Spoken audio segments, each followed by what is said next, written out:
Welcome back to chapter 2 of Premiere Pro. We want this time around to look at how do we create a sequence. Every time you would love to create a video, to start editing a video, you need to work with your workspace. The workspace that we need to work is called a sequence. So to be able to create this sequence, you just need to click at File and select New, then select Sequence. So as you click and select File, New, Sequence, you'll be able to create your selection.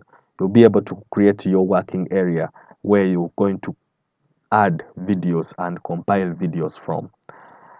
The sequence normally has this layout, and on the left hand side we have a series of presets where these presets are normally looking at which kind of camera that you have used and which settings that you have selected to use. It is possible that you have worked with a Sony camera and it has AV CHD and it has different dimensions of the screen. So you select which dimension that you have selected or worked with, and then you look at the settings plus the frame rates. Okay, this video is going to be based not on a particular camera. I'm going to make an assumption that I might not be knowing the kind of camera that I have used, but I am supposed to be able to work with the video. Suppose you have not selected things rightly. What could be the impact then? It is possible that you're going to create a video that has black layouts in the sides. It means that the sequence settings that you could have selected are a little low compared to the dimensions of the screen. It is also possible that you have recorded using an HD camera and the sequence settings that you could have used are a little big. Okay, so you just need to know which dimensions that you have used. If you are not sure, then it is okay. We can create a sequence to ourselves.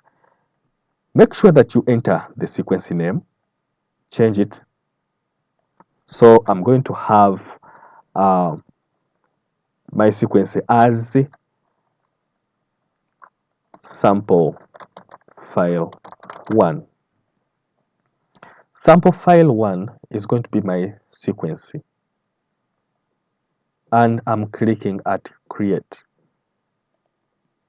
So as I click at create, it is going to add a working space to my work area, and this workspace is where I'm going to be adding videos to my Premiere Pro.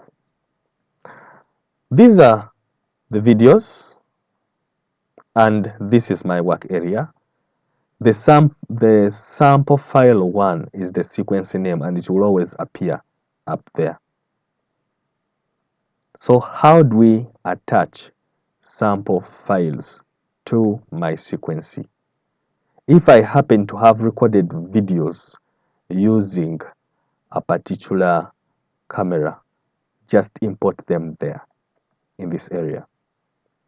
Then double click. Take note of this. We have these files that appear with this icon. That is audio. It could be music file. It could be recorded sound. Then the file that appears with this, it has an image and it has something like a wave. That is a video. And then the file that appears with boxes, that is actually your working area.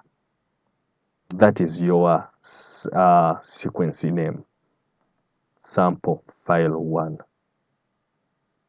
Let's add a file to our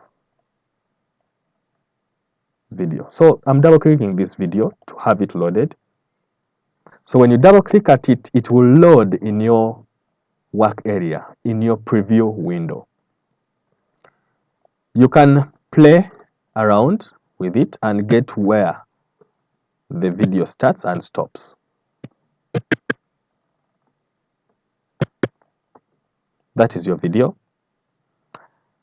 Now, when you're working with videos, it is interesting how editing can be. We have a sound, this sound. When you double click at it, it still loads in this. And when I'm to play, it would play like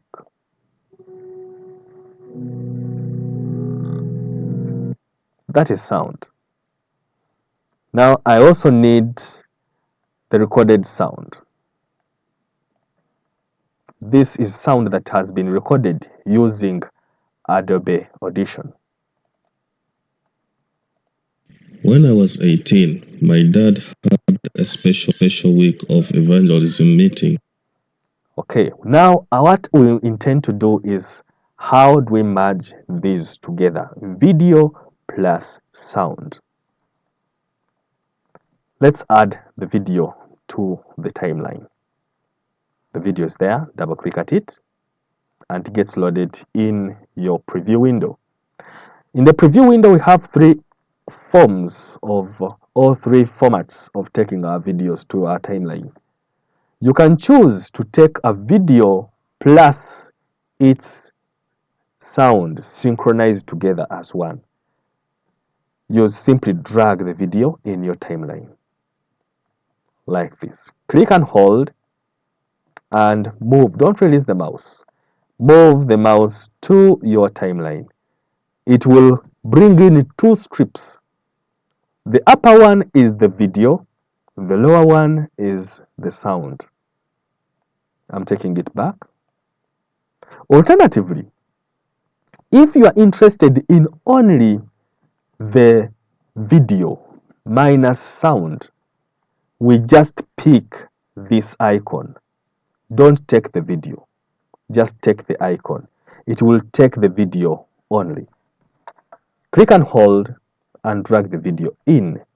You realize that this time around, no sound comes with it. Taking it back.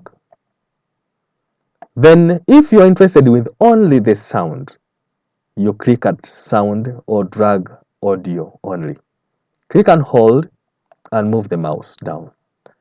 This time around, because you're dragging it on the track for sound, it will not be able to place it in the tracks for video.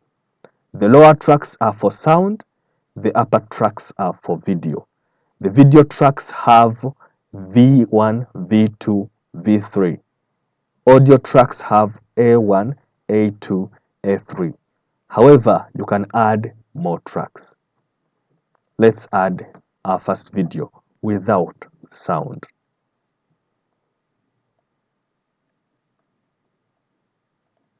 So as long as you drop the first video on your timeline, it's going to prompt you whether you are going to reserve the settings of your sequence. These are dependent on the settings that we saw when you're creating a sequence. Or you would love to make changes to the sequence. Otherwise, when you simply select keep existing sequence settings, it is going to reserve the space of the current settings. It is possible that the video that you are dropping on your sequence, it is smaller, way smaller than the settings. It means that it's going to create some black lining on top and even in the sides. So it is always good that you change the settings.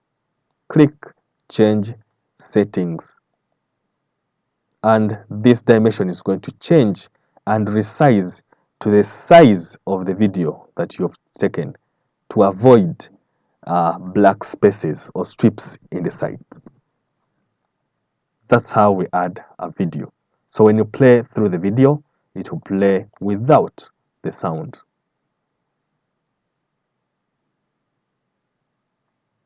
You can as well control it using the play buttons. So it will be playing what is on your timeline. In the next chapter, we are going to add the sound and synchronize the two together.